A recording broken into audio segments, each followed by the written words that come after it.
All right, we're on, Dad. All right. All right. So interview number 2. It's September 20th, 2019. Last time we did this, we covered your birth through Modesto, I think. Pretty I think much. we pretty much covered all that. So let's just keep moving on through your life. If that's Okay. cool. So you were in Modesto, and then from there you guys moved to South Dakota, right? Right. Um, when did you guys move? So we moved in October Of in 1942. 1942. So you were 8 years old when you moved? I was 8 years old. I was a third grader. Just started school in California, and then we moved. Nelson was an infant. He was born in September, and we moved in October, so he was about 6 weeks of age. So we moved, and of course this was during World War II, so things were a little different, and there were no interstate or anything. So they came, packed up all the stuff, and my dad had bought my grandmother's car, and we had traded the old Chevrolet. Uh-huh. And he bought this, and it was a 1936 Oldsmobile, rather big car. And so we traveled. It was a little compact.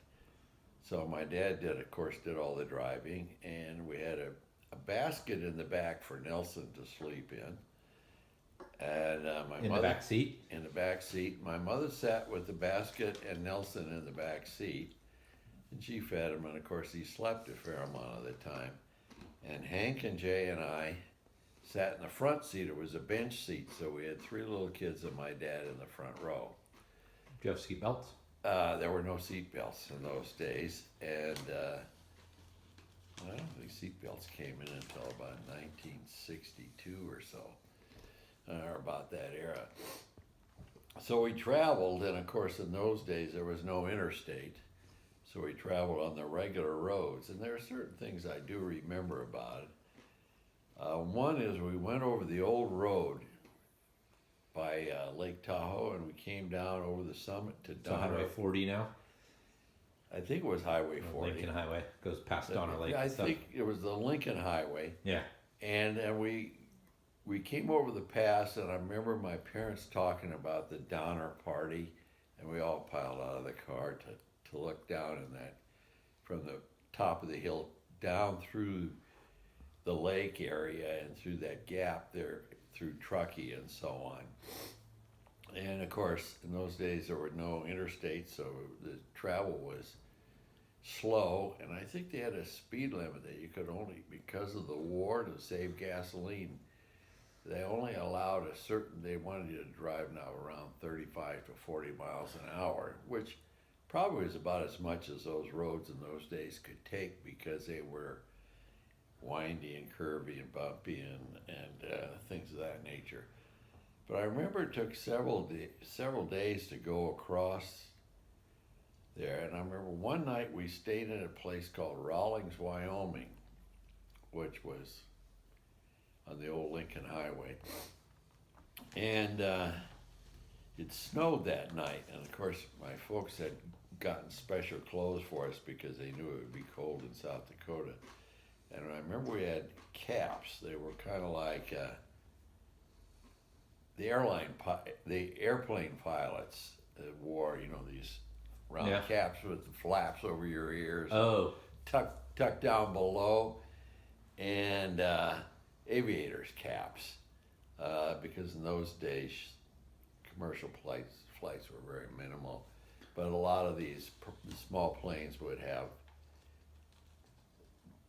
they would wear these caps, they'd have goggles and so on. And I remember there was a hill there, so my brothers and I, we kind of climbed up that hill, and we played in the snow a little bit as we were there, and I think we stayed overnight there, maybe we stayed a little longer.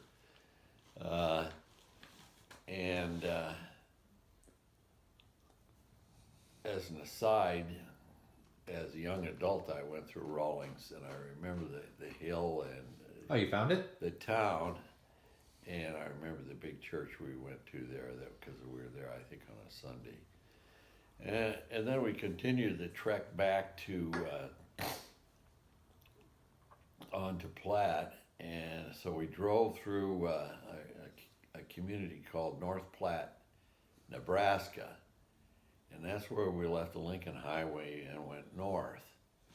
And we drove, I think, from North Platte all the way to Platte, and it was on Highway 281. And we went across an area there because we had to cross the Missouri River, and there was a place there called, it was more a gas station and a convenience store called Wheeler, and they had a Wheeler Bridge was where we crossed, and then we drove into Platte. It was hilly country through that area by the river, and of course the river was quite big, even for little kids. And so then we ended up in Platte, and then we stayed because the furniture didn't come for a couple days. It was a big van that hauled it there, and we stayed with Tinklingbergs was their name. And then the next day, Were they church members or? yeah, they were members of the church. There was one of the council members. Uh-huh. And across the street were the Van Wykes, and they had a boy that was Hank's age. And I think they had a boy that was Jay's age too. Maybe it was a year younger. And he ran the local petroleum system there. You know, they delivered gas to the farmers so that they could gas up their trucks and tractors and so on for the farm stuff. So they had rural delivery of gas, and then he ran the gas station. Mobile Gas was the name of it. So the following day, after we were there a day, my mother enrolled us in school, and as I remember, it was kind of a stormy day. It was windy and cloudy and a few snow flurries. And this must have been about the end of October, or toward the end of October. Exactly the dates I don't recall, but that was kind of. So Hank was in the first grade, and I was in the third grade, and Mrs. Just was the teacher. And Was it called like Platte Elementary School? It was a Platte Elementary School, and then they had a Platte High School, and an elementary school then was from 1 through 8, and Platte was a small town. So how many people? It was like less than 2,000 people, right? Oh, it was about 1,000. Yeah. It was about 1,000 people in the town, but all the farmers lived around, and they lived right on the farmstead, and scattered around the countryside, there were several small one-room schoolhouses that people went to, and they had a teacher, and she taught all 8 grades. Some of them only had 5 kids in them, but so they only had 5 grades, of course. And there was a bigger school out north of town, and there was another school west of town. And because there were bigger towns out that way? No, there were just more people there. Oh. And so I remember they had a Lutheran church in the town. Of course, it took a little while for me to know this. This wasn't the first day. But then they had a Lutheran church west of town, and they had a Lutheran church north of town. So the minister went on Sunday. He would preach in the town, and then he would preach on the west side, and then we'd preach on the north side. And that was easier than the people moving, because not everybody had cars, or? Well, most people had cars, but I think this was a holdover of the days of the horse and buggies. Yeah. Because even the church we had in Platte, which was really quite an impressive building, it was probably that and the high school were the 2 most impressive buildings in the city. So the Christian Reformed Church and the Christian Reformed and the high school were the 2 most impressive buildings, and the downtown merchant area, which was probably 4 blocks long, and then they had businesses on the sides and so on. But well, I started in the third grade, and the third grade was kind of split. So some of us spent a half a day in among with a group of second graders, but we were a little more advanced, and so there were two sisters that taught the second and the third grades, and Mrs. Just also. And I met several friends the first day, like Kenny Sternberg and Kenny Erdahl and Ronnie Sternberg. And then there were a couple of girls, Janine and Joyce. And of course, the class was relatively small. So how big was the class? I'm trying to think. How about like your high school? So Well, in the high school, of course, we had 35. but would that have just been all the kids from that grade school, or was it from all the grade schools? See, we're the grade school, but then we had influx of kids from the farm area to the high school. So I think we pretty had. safe to say you So were we much had. less I think than we had 35. something like 18 in the class. So your whole grade was 18. Was 18 total, and I think that's how many. And most of us, people didn't move around much in those days back in the war because the war went on. So mobility was limited because we had gas rationing, we had sugar rationing, we had meat rationing, we had leather rationing, sugar, tires. Yeah. And I don't recall whether coffee was rationed or not because I didn't drink coffee, so I wouldn't. It's okay. But and of course the war effort was on everybody's mind. And of course, back in 1942, the United States and Europe were not doing well in the war. The Germans were pushing everybody around, and the Japanese were invading all these islands in the South Pacific and so on. Yeah. But again, as a youngster growing up, we went to school and we walked to school, which seemed like a long ways when you're 8 years old, but it probably was maybe 3/8 of a mile. Yeah. And everybody else walked to school too. And my mother went to school with us the first day, but after that, we were on our own. We went by ourselves. But we came home for lunch. So we walked home for lunch. So did everybody go home for lunch?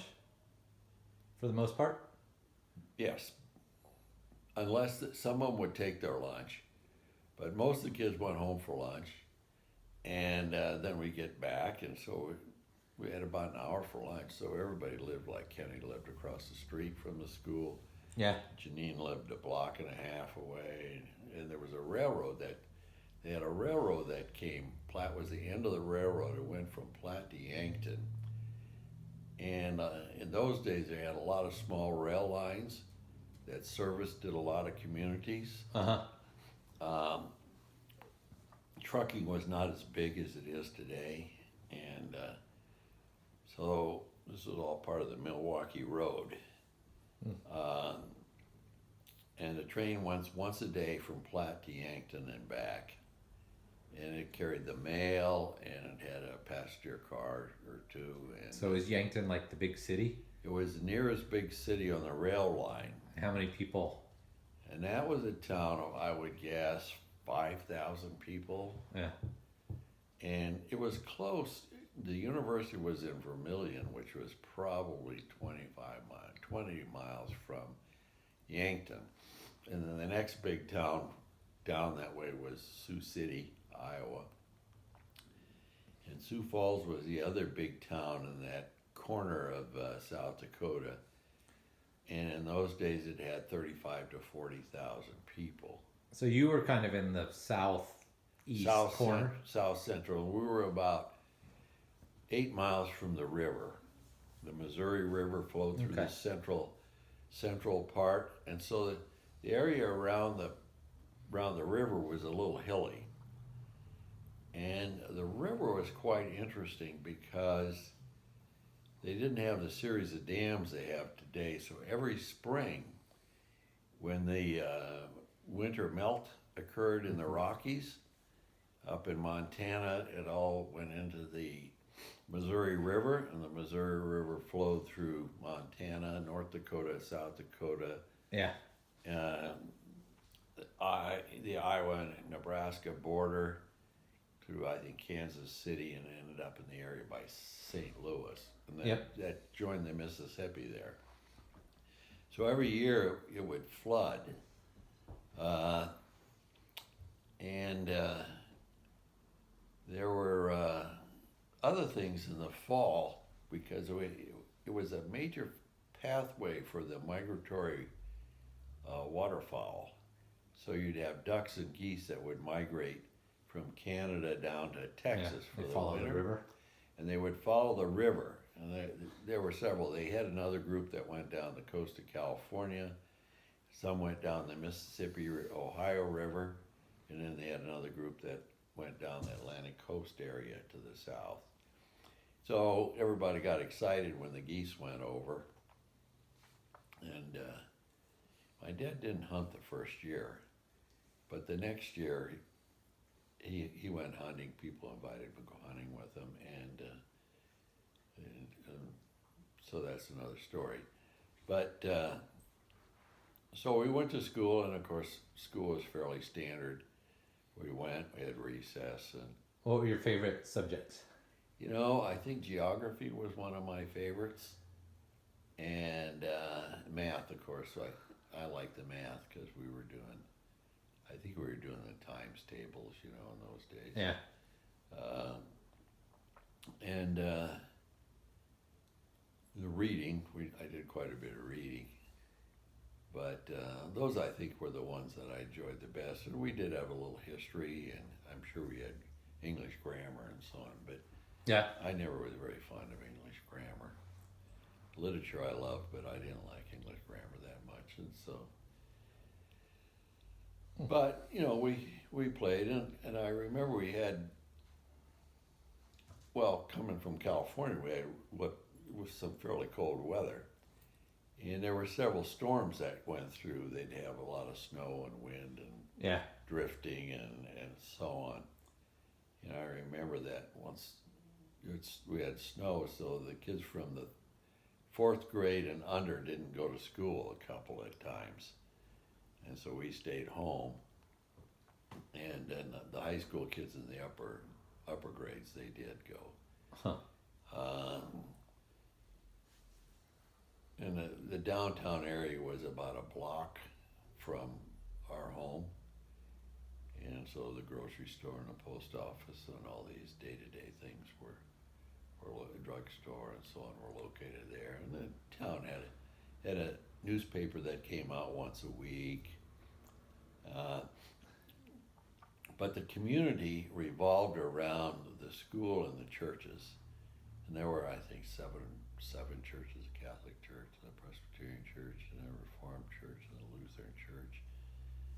I don't recall any Baptist churches. Yeah. And the Christian Reformed church there, was it an existing church or was it a startup? It was an existing church. The one in Modesto and the one in Grangeville were both brand new, right? Startups. So Grandpa took over an existing church. An existing church. And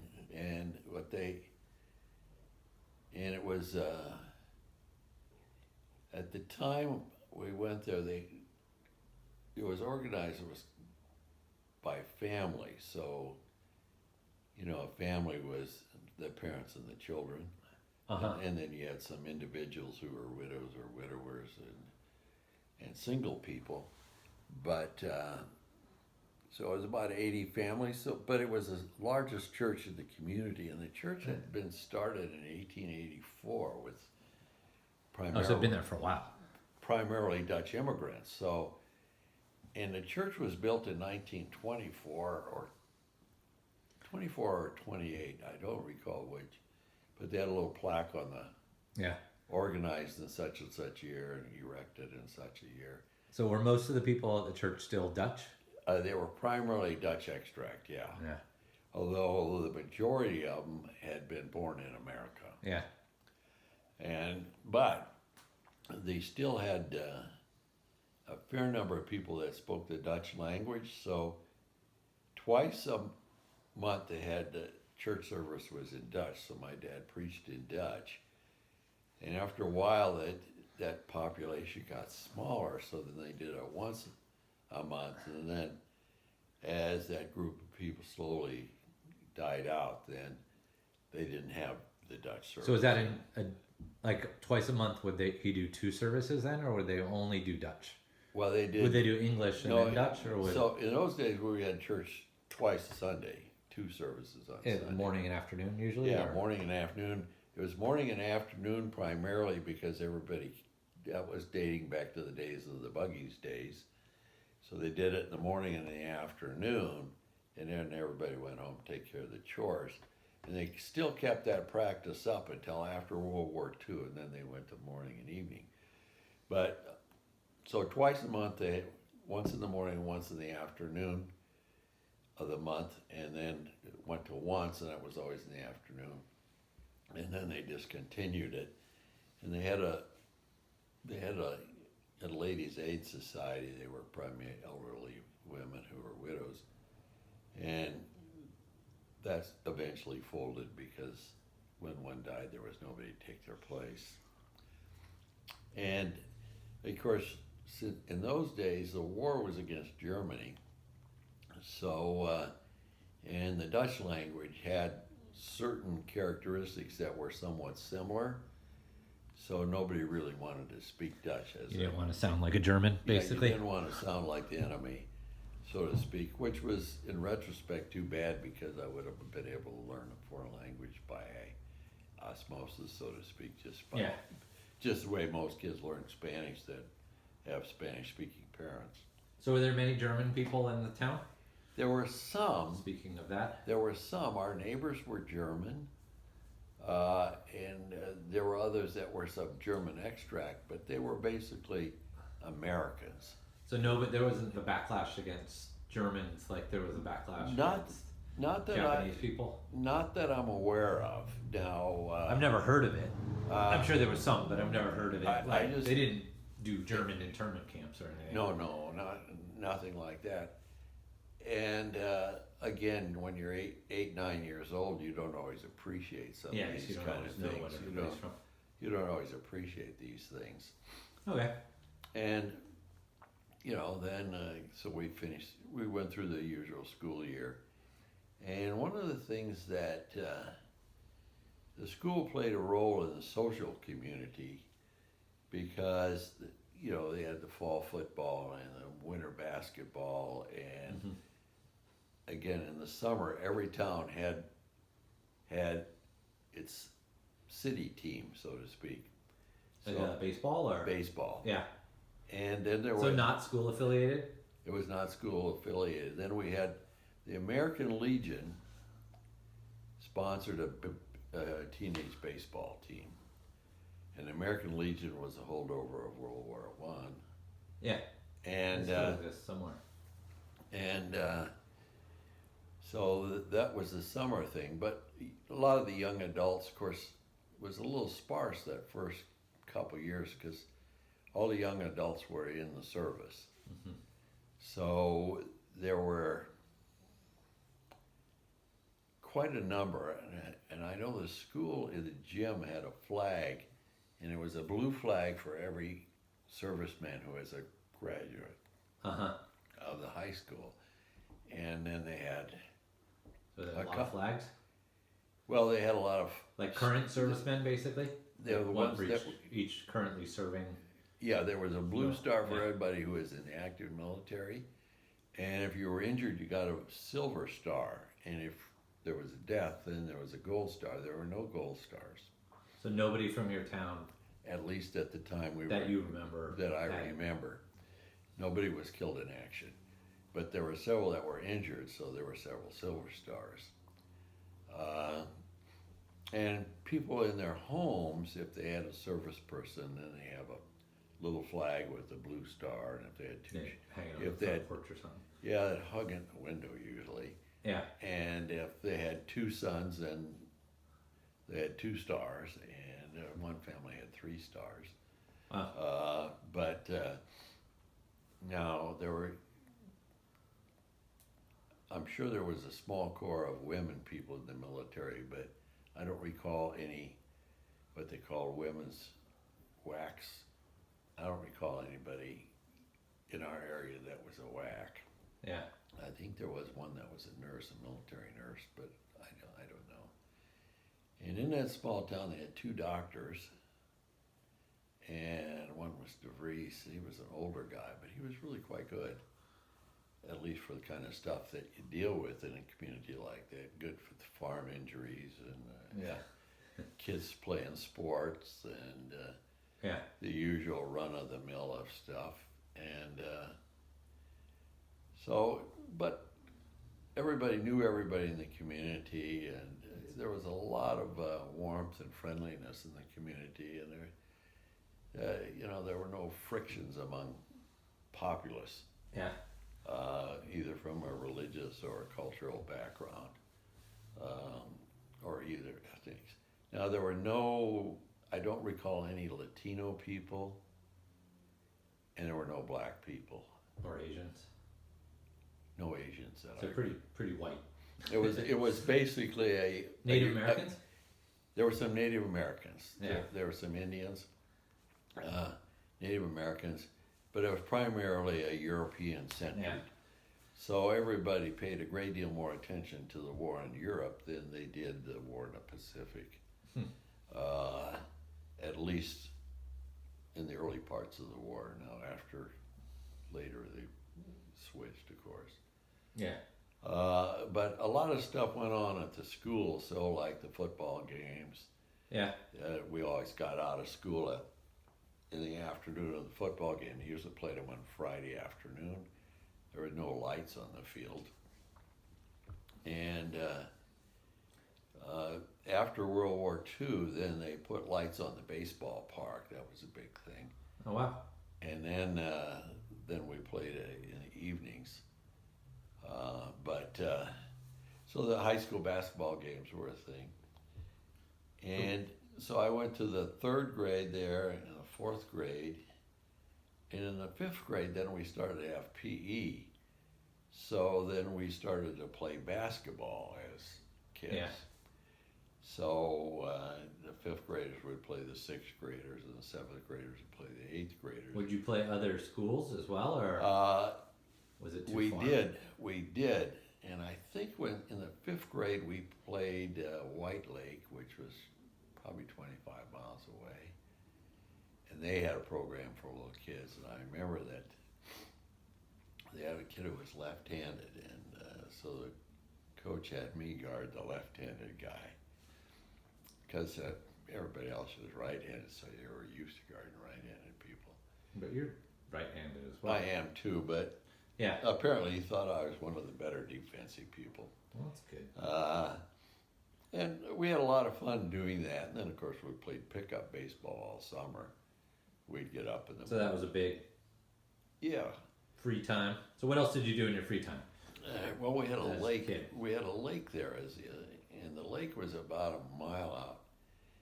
And we would swim in the lake because they had a stream flowing in and a stream flowing out. There was a spillway, and we fished in the lake, bass fishing, crappie fishing, bullheads, and that's primarily what it was.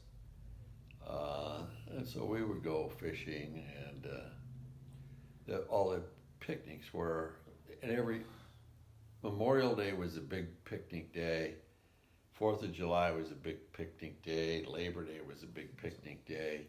Similar to now. Yeah. And then, of course, on the Memorial Day, we always played this town down about 20 miles away by the name of Corsica. In baseball? In baseball, and it was a town team. Now, I don't remember this much during the war years. I remember it more a little bit older. But so those are the kind of things we did. But in the high school basketball team it was indoor. Basketball was a big sport there because Winters started in mid-November and basically went to the first part of March. So was there snow on the ground the whole time? Like, or It- was it one of the places where it snows, melts, snow? Is it like Portland or is it like Wisconsin? Where it would Most stay for the most of the time when it came, there was snow around all. So it stayed for months. It stayed for months. You had Now, white. once in a while we'd have no snow, but usually by Thanksgiving we'd already had some snow. And but the snow, we didn't have a lot of warm weather during the winter that I remember. Now there was one year when we didn't really have much snow and it was Christmas already. But So it sounds like more like Wisconsin. yeah, and it varied from year to year. They'd get these storms that would come through there, and oftentimes they were accompanied by a fair amount of wind. Yeah. And then you'd get these drifts, and like you'd have a tree or two, and there'd be a huge drift behind it, which would block the street or the road, the highway, whatever the case may be. Yeah. And so that was always a little bit of an issue. And again, farmers learned how to deal with it, but every so often, they had to take care of their animals, but they had a way they'd go along the fence so they didn't get separated. So, because if they got out in the open, every once in a while there would be a report of somebody freezing to death. Yeah. Snow blind or whatever. Snow blind, or they'd get disoriented and they'd wander the wrong direction from the house. Yeah. And of course, you couldn't see anything. Like, we live right next to the church, and we lived it was an interesting old house. I'll talk about it in a minute. But that was a 3 to 4 story building. It was quite a sizable building. Yeah. And we were probably closer, about from here to the trampoline, which is 30 feet maybe? 40 feet? I don't think it wasn't any more than that. And in the middle of the day, around 2 o'clock, when it was in this blizzard, because we didn't have to go to school, you could look out the window and you could just barely see this gray outline of the church, of a huge building in town. Of the huge building, and that was 10 yards. So the visibility basically went to zero. You couldn't see across the street to the neighbor's place. Wow. Now that didn't happen very often, but it happened at least a couple times a year. So tell me about the house. Oh, So you guys, the house was next to the church. It was next to the church, and it was a big 2-story house. And Did you have your own bedroom? I'll get to that. But they had Okay. a big porch. It was enclosed porch in the front, and it was an old kind of Victorian style house. Yeah. And it had So enclosed by windows and stuff? So it had okay, so like a you had sunroom or something. You could take the windows off Gotcha. in the summer, and it was So screened. storm windows or whatever they You are. had storm windows. We had storm windows that you put on in the wintertime because it really got cold there. It would be 25 below, Yeah. And these houses weren't insulated very well. And so it was quite hard to heat because we just had gravity heat. We didn't have forced air. And so there were 4 rooms upstairs, one of which was my dad's study. One we used as a playroom, and then one was a guest room. And then Jay and I we shared a room upstairs, and it had a small bathroom with a toilet and a sink. And the downstairs, we had a living room, a dining room, a kitchen. I'll go into that in a minute. And 2 bedrooms. And So the master. Hank and Nelson stayed in the 1 bedroom, and my parents stayed in the other. So why was it you and Jay and Hank and Nelson? It just worked out that way. Yeah. And I don't know exactly how it came about. Okay. But it worked out well because I think Jay and I's personality So it was worked very well. fit. And Yeah. even through the years, whether it was because we started off in the same room, we were only 3 years apart, or not, but our friendship our personalities have always been Yeah. more similar than Hank and Nelson's. And I think that the 2 of us are closer than we were to either one of those 2. And and why it happened that way, I guess my parents saw that this was the mix that would work the best. Yeah. Excuse me for a sec. Oreo, come here. Oh, that's the gardener. Yeah, gardener's here. Oreo, come here. Come here. And Sit. we had a small basement in that house, and a cellar. So Was the cellar under the house as well, or was it yeah, separate? it was in the end. We had a storm cellar too. We had a storm cellar too because in the 30s they had these tornadoes that went through the Midwest, and so many people had a kind of dugout. It was just it was about ground level and it was bricked over the top, and that was a shelter, so that if the wind took the house off, it usually didn't take the ground level stuff off. Yeah. Did you ever have to go in there? We did not have to go in there, although when I lived in Michigan, they had a lot of storms, and I know a couple friends of mine, they made it to the basement, but took the house away. In Michigan or back in South Dakota? In Michigan, Okay. in Michigan. But this was in the 50s. All right. We'll get So to that was quite a few years later. Yeah. And I So remember. did you live in that same house the whole time you were in South Dakota? Yes. Yes. And as time went on, they upgraded it. They put forced air heating in it, and they insulated it, and they remodeled the whole kitchen. It was an old cook stove. You put coal in it. Wow. You could put coal in it, and my mother baked in it, and she canned peaches and all that. Yeah. And it was interesting, during World War II, there was a couple empty lots near our home. Yeah. And in fact, my grandmother lived in a house, and I think she rented it. I don't think she owned it. And there was an empty lot next to her. So she lived in Platte. Yeah, Did she move with you guys everywhere you went? she moved from California to South Dakota. She spent a little time with my aunt in L.A. for a while. But then she came to live in Platte, and of course,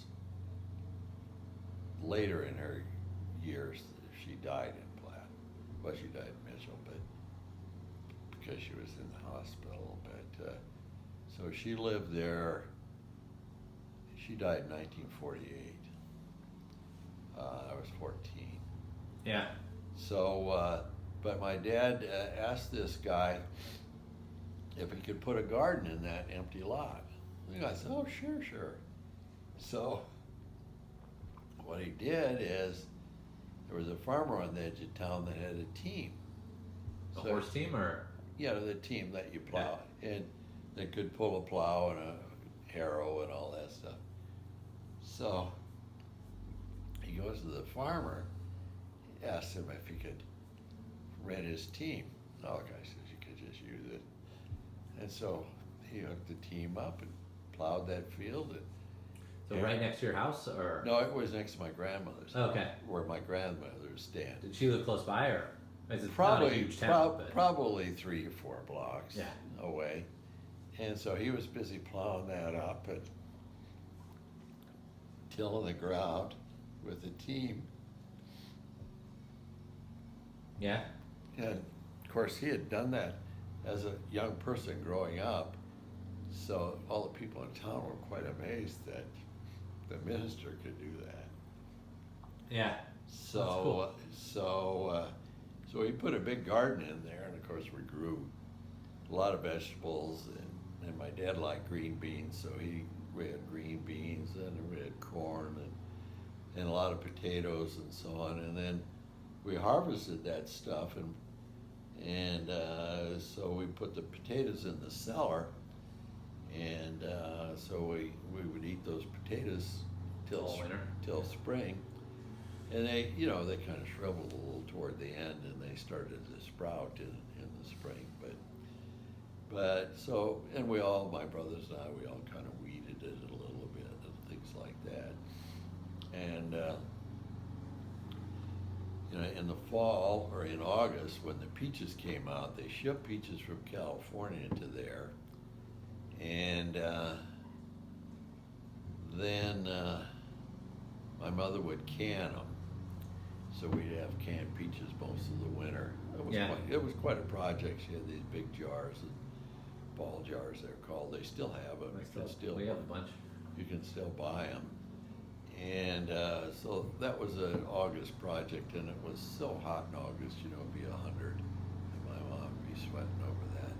Yeah. But I remember August was really a hot month in South Dakota, and even in early September it was quite hot.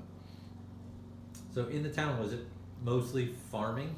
It was agricultural oriented. Were they wheat farmers, or what did they grow? They grew corn, wheat, and sorghum. That was the stuff that they fed the animals a lot. Uh-huh. Those were the main ones. Then some of them had rye, and some of them had oats, of course. And winter wheat was kind of popular because they'd plant it in the fall, and then it would rain and so on. And the fall rains would get it sprouted, then it would dormant, and then it would come up in the spring, and it would be an early harvest. So they could get two crops in. Well, usually they could only get one, but it was a little more sure crop, and I think they got into doing that during the dry years, during the late 30s. Uh-huh. But in the years we lived there was always a crop. They never had drought killing all the crops. So in fact, it was quite prosperous during that time. The crops were good, which was good because it helped the war efforts. So the corn crop was good. One year it got really hot, so a lot of the corn withered. You could just see it go from green to this bleach out color. And so that was a little hard on the crop that year. But most of the time they had both a wheat and a corn crop. And every farmer most of the farms were self-sufficient. They had a couple cows, and some had more, of course, and then they take the extra cream and milk into the creamery, and they had a few pigs, and they had a bunch of chickens, and every farm had a dog, and most of the kids on the farms had ponies, and but it was starting to get mechanized. But during the war, there wasn't a lot of new farm equipment, so as soon as the war was over, then the farm equipment was... So they didn't even make farm equipment?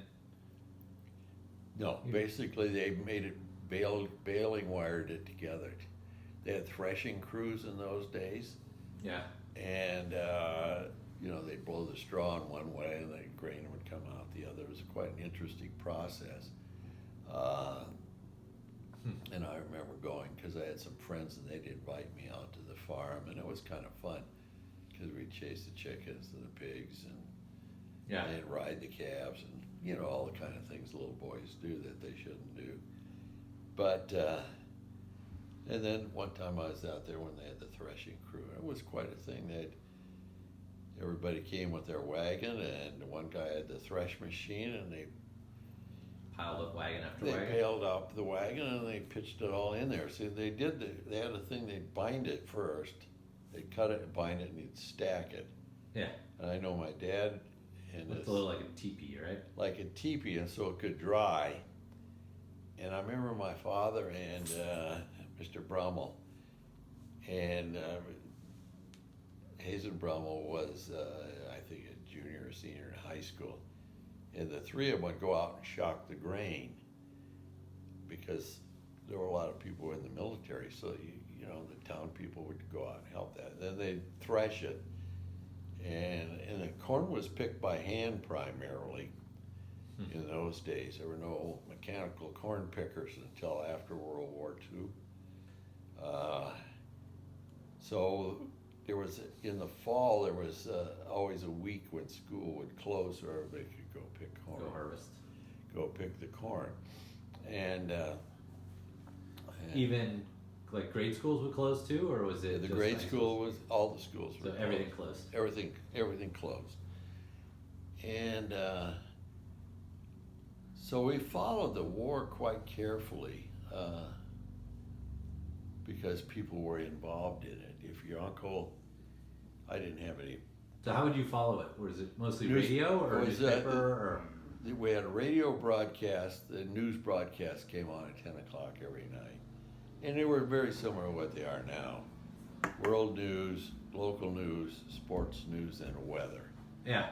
And they usually have some farm reports too, you know, Yeah. grain prices and stuff like that, cattle, and so on, what the cattle were selling for at the Yeah, at auction. at auction and so on. But that was every evening, and my parents would always listen to it. And we got the newspaper, and there were two newspapers that came to town, one from Mitchell and one from Sioux Falls.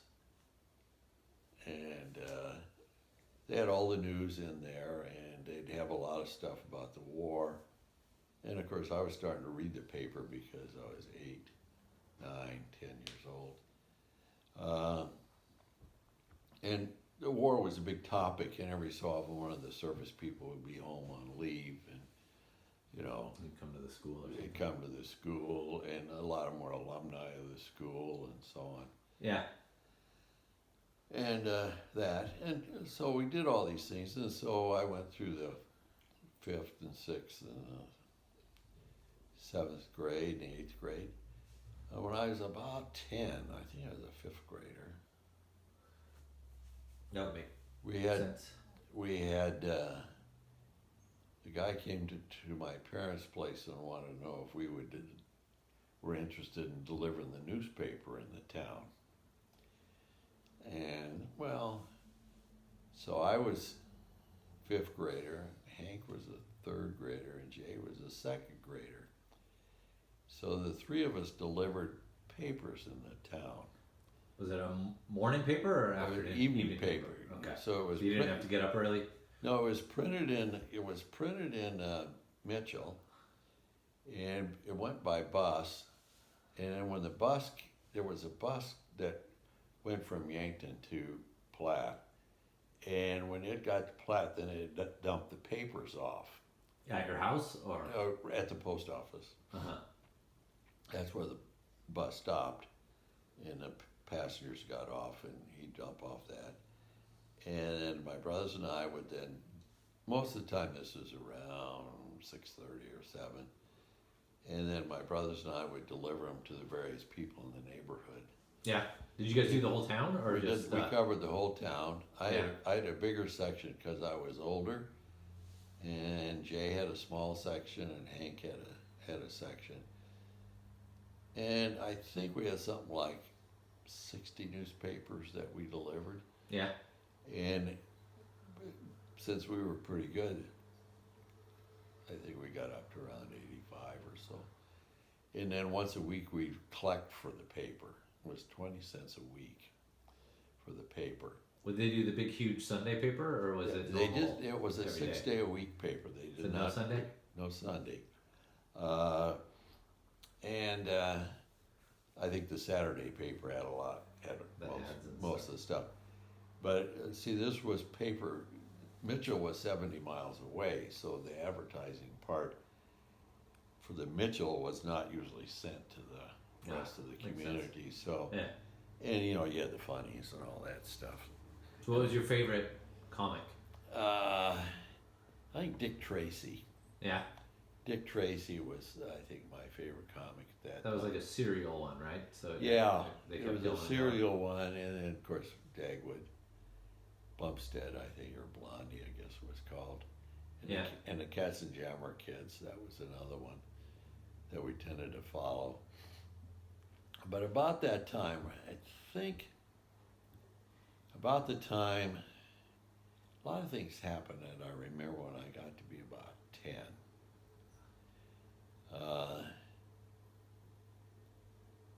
And partly because, you know, my interest changed. But we would play ball a lot, baseball in the summertime, pick up. Mhm.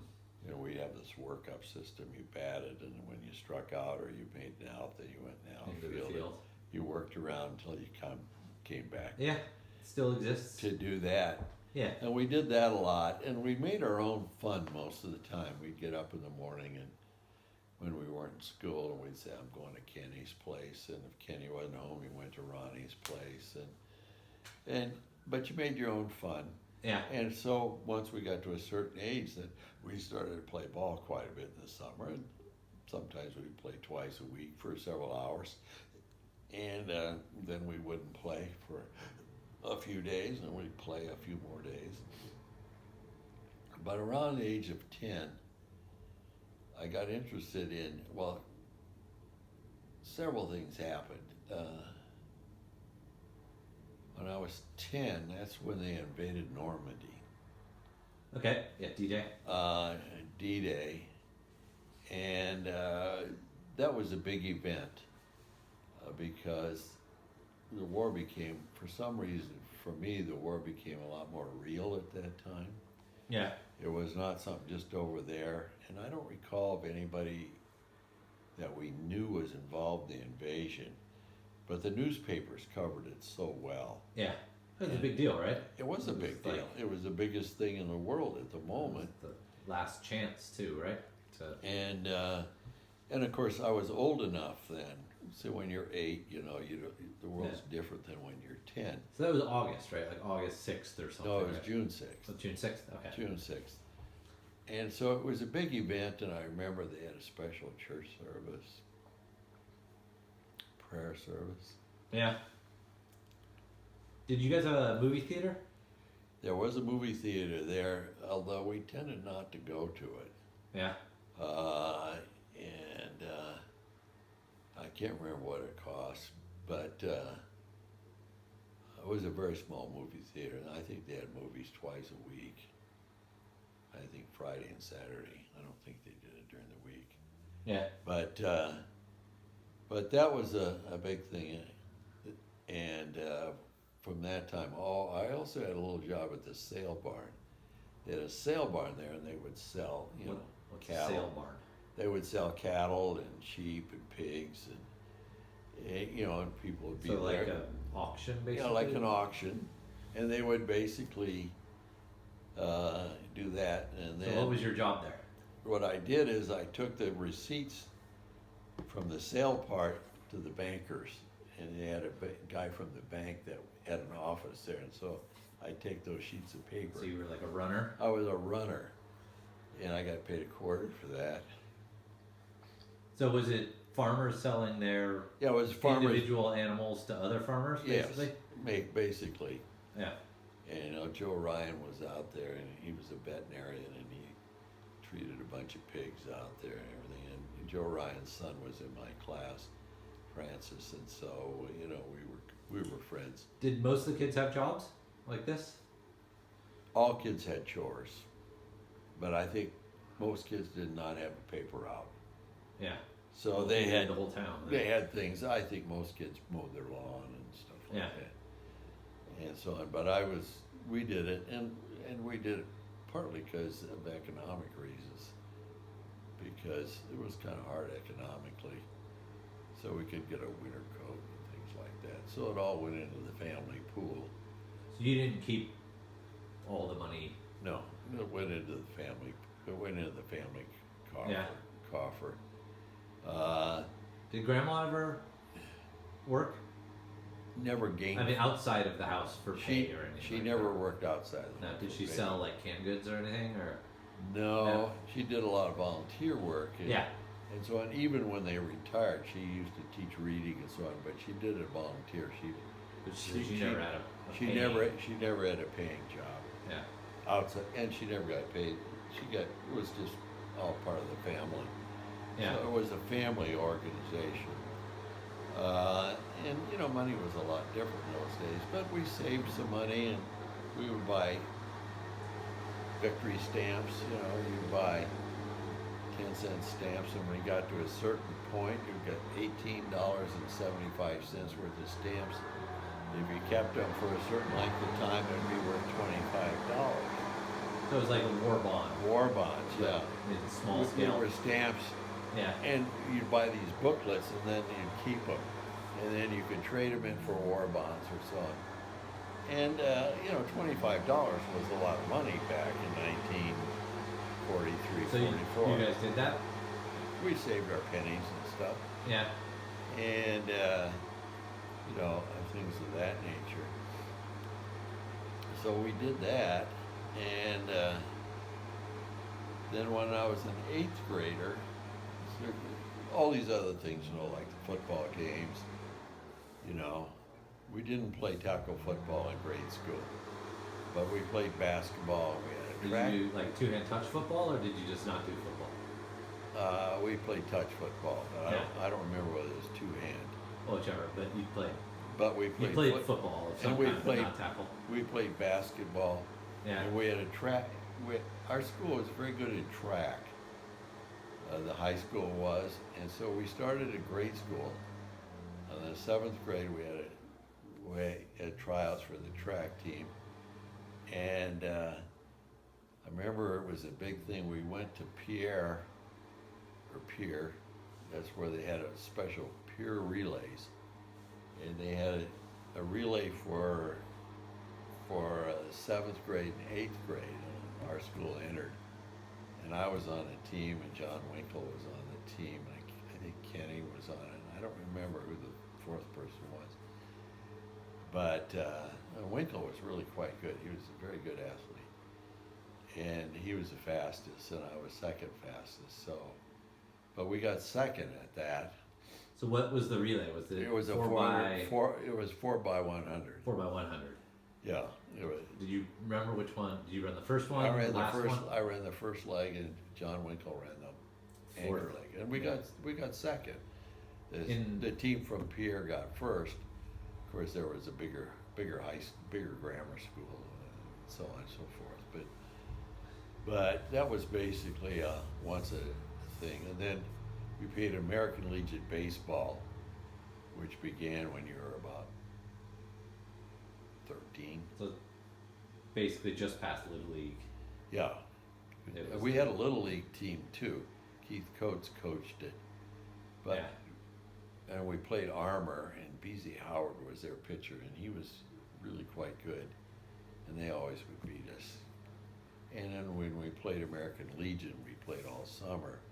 And then we had a tournament toward the end, and I remember we got through the first round, but then we lost the next round. But that was, we were high school kids then, because we didn't have a high school baseball team. Was that normal to not have a high school baseball team, but to Well- have the American Legion? Well, the American Legion basically had, the baseball was the American Legion primarily, but part of the reason was the high school the school system ended in the middle of May. In the middle of May, and because of the climate changes, you had inclement weather basically until toward the end of April. So baseball was not a significant sport in those days in the high school. Yeah. So, but American Legion was big. All towns had American Legion team, and they had, the larger cities had competed against the larger city schools. Division, basically. They had A and B, and the same thing is true with basketball.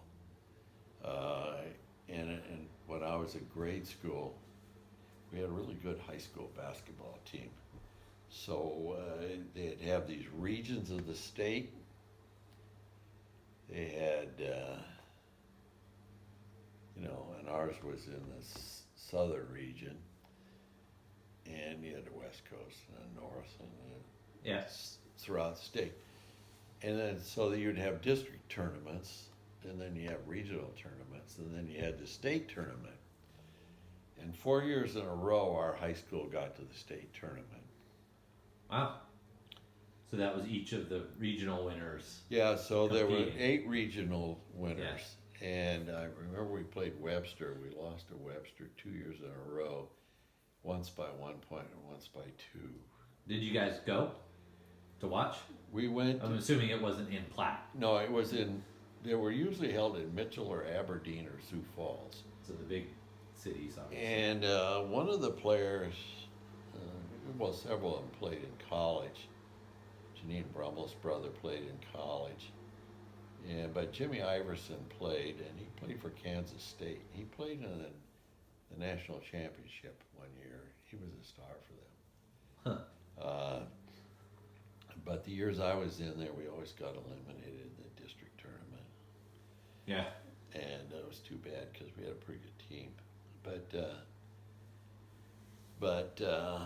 So those were rallying things, the whole town was really involved in that.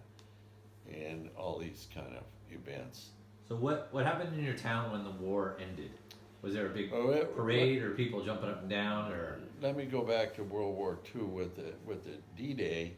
Yeah, it was a big thing, and then let's do a few more minutes today. I don't want these things to be. Oh, okay. Well, if they're each 3 hours long, then the odds of us watching them again are a lot less. If we keep less. it, we've gone just over an hour. Oh, so okay. it's kind of, I didn't realize it was that long. Yeah, no, okay. No, we've gone just over an hour. So, but after the invasion, then we were in school. We would have a map and we'd follow these. We'd move these flags around. So you were putting the borders. Yeah. Who controlled what out? Yeah, and how the American troops were moving and the British troops and so on. Yeah. Well, eventually got to the end of the war, and by end of the war, do you mean Japan or victory in Europe? VE Day. Because VE Day was actually before VJ Day, right? VJ Day was in like 10 months or something. No, it wasn't that many. It wasn't that many months. But I remember when VE Day came, there was a big celebration, and all the church bells rang, and yeah, probably big and deal. so the high school, the band got out and marched. Just up and down like Main Street. Down Main Street. Down Street was. And we all gathered around the flagpole. And all the townspeople were there. It was a big deal. Yeah. And so you would have been 11-ish? Almost 11? 45, so I was 11. Yeah. And the VE Day was summertime? I can't recall. I think it was in June, but okay. So you were 10 maybe or 11. Maybe it was in May. I know. Okay, whichever. Doesn't matter. VJ Day was in. But you were somewhere around 11. Armistice. I don't remember, but I know that the Pacific Armistice was signed in September 2nd, which is Nelson's birthday. Yeah. But so there's big.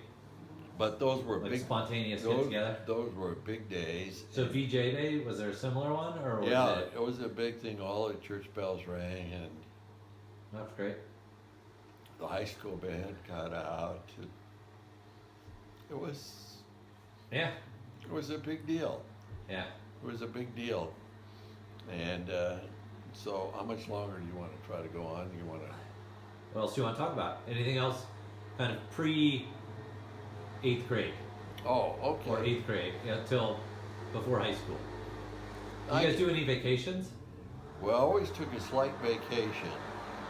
And of course, during the war years, we went to close places. We went to Niobrara, Nebraska, which was probably less than 100 miles. But it had a stream there, and it had... like camping or something? Yeah, well, we had a small cabin we stayed in, but my dad we always got away for a short period of time. And of course, my grandparents would come from New Jersey. So this is kind of it through the 8th grade. I remember graduating in 8th grade.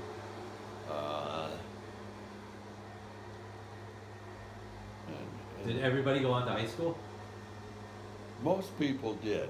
Yeah. There were some that quit at the 8th grade.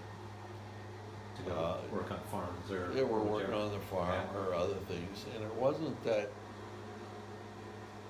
education wasn't pushed as much as it is today. You didn't need it to... Well, the world wasn't as complex either. Yeah. So then we graduated from the 8th grade. I remember that. That was kind of a big deal because I had a new suit. I can't remember who.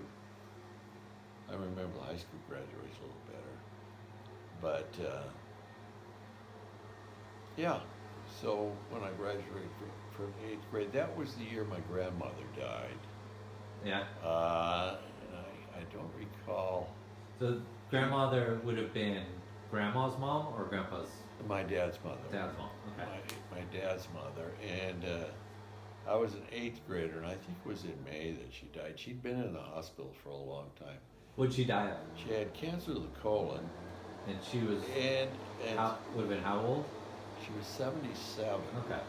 She was 77, which was relatively old Yeah. for that generation.